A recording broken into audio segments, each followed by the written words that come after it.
The invitation arrived, on thick ivory cardstock with gold, lettering that practically screamed old money. My husband, Ethan, placed it on the kitchen counter while I was helping our 8-year-old daughter, Lily, finish her science homework. "Looks like another charity gala," he said casually. I almost ignored it until I noticed the host's name, Harrison and Olivia Bennett. My breath caught so sharply that Lily looked up from her notebook. 12 years had passed since I'd spoken to anyone in my family. 12 years since my father pointed toward the front door and told me that if I refused to hand over the software I'd designed for my older brother's company, I was no longer welcome under his roof. I had left with 2 suitcases, $400, and absolutely no idea where life would take me. Now fate had somehow placed us on the guest list for the biggest business fundraiser in the state. Ethan noticed the color drain from my face before I even explained. "We don't have to go," he said gently. I looked toward the framed newspaper clipping hanging beside my office door. Novalogic wins National Innovation Award. That company had started on a folding table in our tiny apartment, after months of surviving on instant noodles and borrowed laptops. We hadn't stolen success from anyone. We'd earned every inch of it. "No," I answered quietly. "I'm done hiding." 2 nights later, we stepped into the Grand Imperial Hotel where crystal chandeliers scattered warm light across polished marble floors, and conversations drifted through the ballroom in soft, confident voices. Lily stared upward in amazement. "Mom, this place looks like a castle." I squeezed her hand and smiled. "Just stay close." Ethan rested a reassuring hand against my back, sensing the storm beneath my calm expression. Across the room, photographers crowded around the evening's honored guests. Then I saw them. My parents looked almost unchanged, except for streaks of gray woven through their carefully styled hair. Beside them stood my older brother Ryan, wearing an expensive tuxedo, laughing confidently, as guests congratulated him on another successful business acquisition. My mother noticed me first. Her smile vanished so quickly that it looked as though someone had erased it from her face. Ryan slowly turned, following her stare. His confident posture stiffened. My father's expression hardened exactly as I remembered. It was as though 12 years had disappeared in a single heartbeat. "Emma?"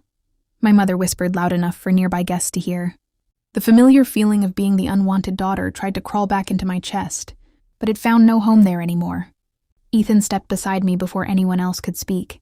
"Good evening," he said politely. My father ignored him completely. "Why are you here?" he demanded. "This is a private event." Before I could answer, a cheerful voice interrupted from behind us. "Emma!" "I hoped you'd make it." We turned to see Charles Whitmore, chairman of Whitmore Technologies and the evening's primary sponsor. Extending both hands toward me with genuine warmth, "Ladies and gentlemen," he announced to the nearby group, "allow me to introduce the brilliant founder of Novalogic.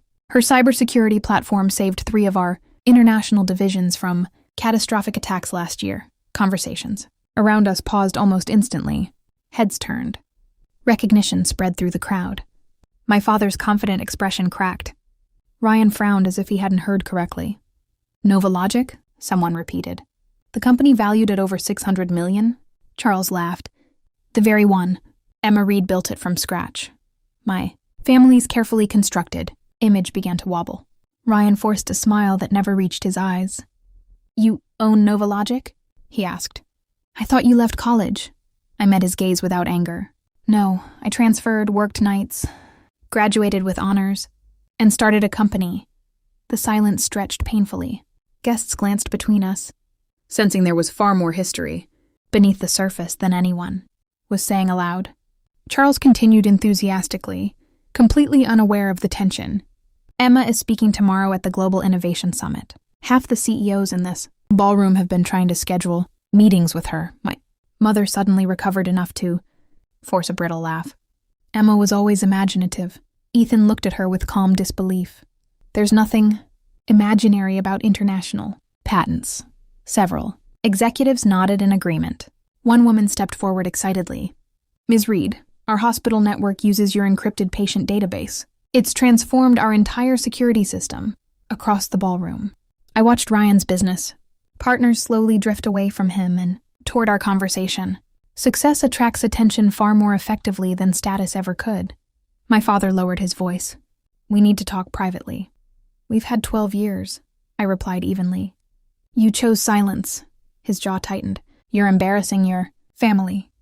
I almost laughed. Family. The word sounded foreign now. Lily tugged gently on my sleeve. Mom, are these the grandparents you've told me about? The innocent question settled over the gathering like falling snow. My parents stared at my daughter as though seeing her for the first time. My mother blinked repeatedly. You have a child? Her name is Lily, I answered. She's the best thing that's ever happened to me. Ethan placed his arm around both of us. The three of us stood together naturally, without effort. Across from us, my parents remained frozen, unable to hide their confusion as they realized they knew absolutely nothing about the life I'd built without them. At that exact moment, the host climbed onto the stage and tapped the microphone. Before dinner begins, he announced, we'd like to recognize tonight's keynote donor whose foundation funded scholarships for over 100 first-generation engineering students this year. Please welcome Ms. Emma Reed. The applause erupted before I could react. Hundreds of people turned toward me, smiling, clapping, waiting. I looked once toward my parents. My father's shoulders had slumped for the first time in my memory. Ryan stood speechless, while my mother's carefully perfected smile had completely disappeared. I took Ethan's hand for a brief second, kissed Lily gently on the forehead, and walked toward the brightly lit stage knowing that the hardest chapter of my life had ended long before I ever entered that ballroom. None of them understood it yet. But before the night was over, the truth they had buried for more than a decade would begin unraveling, one careful thread at a time. The applause faded as I stepped away from the stage, but the attention didn't. People surrounded me with congratulations, business cards, and invitations to future conferences while photographers captured moments I never imagined would become part of my life. Ethan and Lily waited near the edge of the ballroom, smiling with quiet pride, the kind of pride that asks for nothing except your happiness. Across the room, my parents remained rooted in place, watching strangers celebrate the daughter they had convinced themselves would never amount to anything. Ryan kept checking his phone as if an important message might rescue him from the uncomfortable reality unfolding around him. Before I could reach my family, my father intercepted me, his expression carefully controlled, now that dozens of influential guests were within earshot. Emma, he said through a forced smile, perhaps we've all misunderstood each other over the years. I studied his face, remembering the night he had thrown my suitcase onto the porch and locked the front door behind me. Funny how success could suddenly improve someone's memory. I don't think there was any misunderstanding, I answered calmly. Everyone knew exactly what they were doing. My mother joined us, her voice softer than I had heard in years. Sweetheart, people make mistakes. We were under a lot of pressure back then. Ethan quietly moved beside me without interrupting, his presence reminding me I wasn't standing alone anymore. Ryan finally stepped forward, lowering his voice. Look, maybe we should forget the past. We can help each other now. Nova Logic and my company could work together. I almost smiled. Even now, his first instinct wasn't reconciliation. It was opportunity. The last time we worked together, I replied evenly. You presented my software design as your own and accepted an investment using my research. Ryan's face drained of color. Several nearby executives, who had wandered close enough to overhear, exchanged surprised glances. One of them frowned. Is that true? Ryan opened his mouth, but no words came. My father quickly interrupted. Family disagreements don't belong in public. Neither does taking credit for someone else's work, I said quietly. Silence settled over the group. Nobody argued because nobody could. Charles Whitmore approached again, unaware he was stepping directly into years of buried history. Emma, he said warmly, our board is finalizing the acquisition proposal next month. I hope you'll accept. It would make you one of the youngest billion-dollar founders in the industry. The number echoed through the surrounding crowd. Billion-dollar founder. My mother's eyes widened. Ryan looked physically ill. My father stared at me as though seeing a complete stranger. Charles noticed the awkward expressions and chuckled. I hope I'm not interrupting a family reunion, I answered before anyone else could. Not exactly. We're simply catching up after a very long separation. Charles nodded politely and excused himself. My parents watched him disappear before my mother whispered, Emma, we didn't know. I looked at her gently. You never wanted to know. Her eyes filled with tears, but for the first time they no longer moved me the way they once would have. Healing had quietly replaced resentment. The evening continued around us until the charity auction concluded, and guests began preparing to leave. As Ethan helped Lily into her coat, a young woman approached me nervously. She introduced herself as a university engineering student attending on a scholarship funded by my foundation. "Your story inspired me," she said. "I almost dropped out because I couldn't afford tuition, but your scholarship changed everything." She hugged me before walking away. I watched her disappear into the crowd and realized that one moment meant more than every business award sitting in my office. My father stood only a few feet away, having heard every word. His shoulders sagged beneath the weight of something far heavier than age. "I was wrong," he admitted quietly. Those 3 words would have meant everything to the younger version of me, standing in the rain outside our old house. Now they simply sounded like the truth arriving too late. "I know," I replied, "but I didn't need you to admit it in order to move forward." We walked toward the exit together in silence. At the hotel entrance, the cool evening air replaced the noise of the ballroom. Limousines waited beneath glowing lights while guests laughed and said their goodbyes. My mother hesitated before speaking. "Would you ever consider trying again?" she asked. I looked at Ethan helping Lily into the car, both of them laughing because she'd insisted on wearing the fancy shoes all evening despite the blisters they had caused. That was my home now. That was my family. "I don't hate any of you," I answered honestly. "But rebuilding trust isn't something that happens because one difficult evening exposed the truth. It takes years. Sometimes it never happens." They nodded silently, perhaps realizing for the first time that forgiveness and access are not the same thing. I wished them well and climbed into the car beside Ethan and Lily. As we drove away, the hotel lights faded into the distance, carrying the last pieces of a past that no longer had the power to define me. 8 months later, NovaLogic officially partnered with Whitmore Technologies in the largest cybersecurity agreement in company history. The Scholarship Foundation expanded to support 500 students across the country. Lily proudly announced to anyone who would listen that her mother built computers that protect hospitals. And every time she said it, Ethan smiled like he was hearing it for the first time.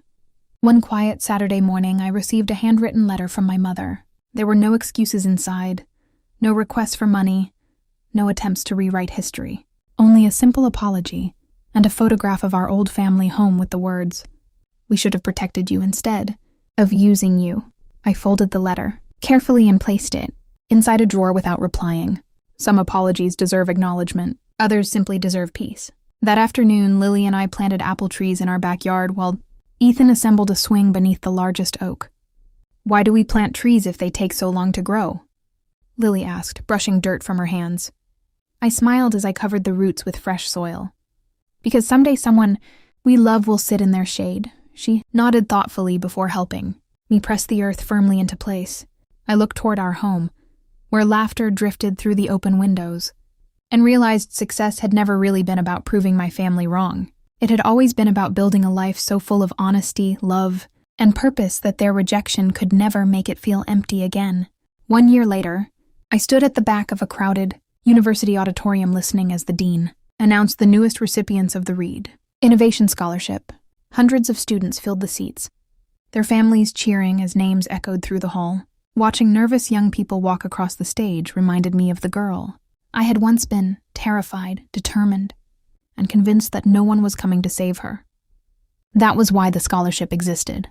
Not to erase my past, but to make sure someone else's future wasn't stolen the way mine almost had been. Ethan squeezed my hand. "You've changed more lives than you'll ever know," he whispered. Before I could answer, my assistant hurried over with a small envelope. "This was left for you at the registration desk." The handwriting on the front was instantly familiar. "Ryan." I slipped the letter into my purse without opening it. Some things no longer demanded immediate attention. After the ceremony, students gathered around to ask questions about starting businesses, overcoming failure, and balancing ambition with family. I answered each one honestly. Success, I told them, isn't measured by the people who finally applaud you after doubting you. It's measured by the person you become while nobody is clapping. As the crowd slowly dispersed, curiosity finally won. I opened Ryan's letter. It was only a single page. He wrote that after losing investors and selling his company, he'd begun teaching computer classes at a community center. For the first time in his life, he had built something without taking shortcuts. He ended with a sentence I never expected to read. "I spent years competing with you when I should have been learning from you. I'm sorry." I folded the paper quietly. There were no tears, No surge of anger, no overwhelming satisfaction. Just acceptance. Some people change only after life strips away everything they used to hide behind. Whether his apology was enough no longer belonged to me. Weeks later, another unexpected phone call arrived. My mother's health had declined, and she wanted to see me. Ethan left the decision entirely in my hands. "Whatever you choose," he said, "make sure it's for your peace, not theirs." After thinking for several days, I agreed to visit. The house looked smaller than I remembered. The porch where I had once stood with my suitcase now seemed ordinary instead of terrifying. Time had a way of shrinking old monsters. My mother greeted me with tired eyes and slower steps. Age had softened the sharp confidence she once carried. We sat together in the quiet living room without speaking for several minutes. Finally, she looked at me. "I spent years believing success belonged to only one child," she said softly. "Instead of encouraging both of you, I chose favorites. By the time I realized what I'd done, you had already learned how to live without us. I listened without interrupting. There was nothing left to argue about. The past could not be edited. I don't expect forgiveness," she continued. "I only wanted you to know that I see the truth now." I reached across the table and gently covered her hand with mine for a brief moment. "I hope you find peace," I said sincerely. "I already have." It wasn't reconciliation. It wasn't a reunion. It was simply the final conversation two people needed before walking separate paths forever. When I returned home that evening, Lily met me at the front door, holding a framed drawing she'd made at school. It showed our family standing beneath a huge tree with bright green leaves. Across the top, she'd written in uneven handwriting, "Home is where people choose you every day." My throat tightened. Ethan laughed as she proudly explained every tiny detail she'd added, including our dog, who looked more like a fuzzy potato than a golden retriever. I hung the drawing in my office above every award and certificate I'd ever received. It was worth more than all of them combined. Years later, when reporters occasionally asked about the difficult family history that inspired Nova Logic, I always gave the same answer. Pain can become an excuse, or it can become a foundation. We don't get to choose what happens to us. We do get to choose what we build from it. Looking out from my office window at the company that had grown far beyond anything I once imagined, I realized the greatest victory had never been becoming wealthy or successful. It was ending a cycle that had existed long before I was born. My daughter would never have to earn love by being better than someone else. She would never fear being abandoned for choosing her own path. And as I watched Lily race across the backyard while Ethan chased behind her pretending he couldn't catch up, I smiled quietly to myself. The family I lost gave me life. The family I built gave me everything else.